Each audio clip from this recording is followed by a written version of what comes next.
देखिए, काम तो पहले जो विधायिका थी उनके लापरवाही से कुछ मतदाताओं में आक्रोश था ही। और ऐसे में आनन फानन में लोग निर्दलीय को स्वीकारे हैं। मैं आम जनता का भी स्वागत करता हूं, जनादेश का सम्मान करता हूं। जो वोट मुझे मिलना चाहिए था पार्टी लेवल पर, उस वोट में ही सेंधमारी हुआ है, जिसके कारण हमारी हार हुई है। हम लोग अपने कार्यकर्ता में कमी के कारण पीछे रहे। जनता का मुझे भरपूर सहयोग मिला है। नमस्कार, स्वागत है आपका देशवा न्यूज में और मैं आपके साथ राजनंदिनी। देखिए, रुपौली विधानसभा उपचुनाव का जब रिजल्ट आया तो वो वाकई चौंकाने वाला था, क्योंकि एक तरफ जहां आरजेडी और जेडीयू ने अपनी पूरी ताकत झोंक दी थी, वहीं पे निर्दलीय उम्मीदवार शंकर सिंह ने बाजी मार ली। आपको बता दें कि विधानसभा उपचुनाव के बाद कलाधर मंडल आज रिपोर्टर्स के सामने आते हैं। रिपोर्टर्स उनसे कई सवाल पूछते हैं और जब उनसे पूछा गया कि बीमा भारती और आपके बीच में टक्कर थी, इसके लिए निर्दलीय उम्मीदवार शंकर सिंह को मैदान में उतारा गया त्रिकोणीय मुकाबला के लिए, तो उन्होंने बोला कि वो तो बीमा भारती को रेस से पहले ही आउट कर दिए थे और काफी दूर भी कर दिए थे। क्या कुछ कहते नजर आ रहे हैं कलाधर मंडल, आप खुद ही सुन लीजिए। देखिए, रुपौली की चुनाव जनता का मुझे भरपूर सहयोग मिला और कहीं ना कहीं हम लोग अपने कार्यकर्ता में कमी के कारण पीछे रहे। जनता का मुझे भरपूर सहयोग मिला है और हमें लगता है कि पार्टी के वरिष्ठ नेत्री माननीय लेसी सिंह जी काफ़ी जियोजहद से क्षेत्र में जाकर कैंप करके मेहनत करने का काम किया है। उनका भी फ़ायदा मुझे भरपूर मिला है और जो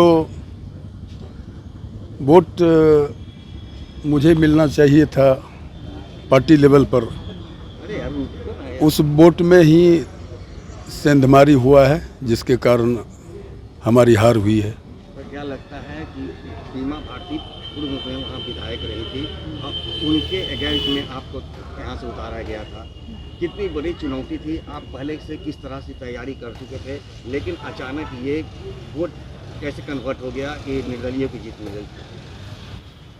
देखिए, जिसके विपक्ष में मुझे उतारा गया था उन्हें तो मैं बहुत दूर पीछे छोड़ चुका हूँ। मुझे अपने जाति का भी भरपूर सहयोग मिला है, आम मतदाता का भी मुझे भरपूर सहयोग मिला है। कुछ जगह कुछ वोटर्स ऐसे हुए जिनके बारे में ना पार्टी कभी सोच सका था कि ये वोट मेरा नहीं होगा और ना मैं ही सोच सका था, जिसके कारण हमारी हार हुई। अति पिछड़ा समाज का जो वोट था, ऐसा भी कहा जा रहा था ये कन्वर्ट नहीं हो पाया, 2 गुट में बट गया, जिस वजह से निर्दलीय उम्मीदवार जीत गया। नहीं, अति पिछड़ा का वोट तो मैक्सिमम मुझे मिला है, 70% मुझे मिला है। यह काउंटिंग बूथ के अनुसार देखा जा रहा है। उनको हम उसका जायज़ा लिए, समीक्षा किए तो उसमें हम सफल रहे हैं। 70% वोट हम ले चुके हैं।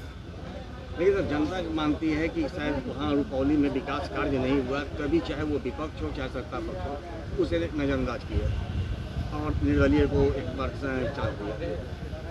क्या लगता है कि वहाँ ज़मीनी स्तर पे काम हुआ है? देखिए, काम तो पहले जो विधायिका थी उनके लापरवाही से कुछ मतदाताओं में आक्रोश था ही और ऐसे में आनन फानन में लोग निर्दलीय को स्वीकारे हैं। मैं आम जनता का भी स्वागत करता हूं, जनादेश का सम्मान करता हूं। एक आखिरी सवाल रहेगा, आखिरकार एक तरफ पूरा का पूरा एनडीए आपके समर्थन में वहाँ पे उतरे चुनाव प्रचार में, लेकिन चूक कहाँ हो गई? एनडीए में हम लोग 5 घटक दल थे, जिनमें जैसा काउंटिंग के बाद समीक्षा में पता चल रहा है कि एनडीए के कुछ दलों का मुझे आंतरिक सहयोग नहीं मिला, जिस कारण से पार्टी की हार हुई। तो क्या एनडीए में एकजुटता की कमी दिखी आपको? अब इसे तो मैं साफ साफ नहीं बता सकता हूँ, इसलिए कि वोटर्स उनका नहीं माने या और कुछ मामला है, लेकिन ऐसा दिखा कि जो वोट जहाँ हमें मिलना चाहिए वहाँ कमी रहा है। एनडीए के घटक दल की ओर से आपको समर्थन नहीं मिल पाया सही? जी हाँ, ऐसा भी कहा जा सकता है।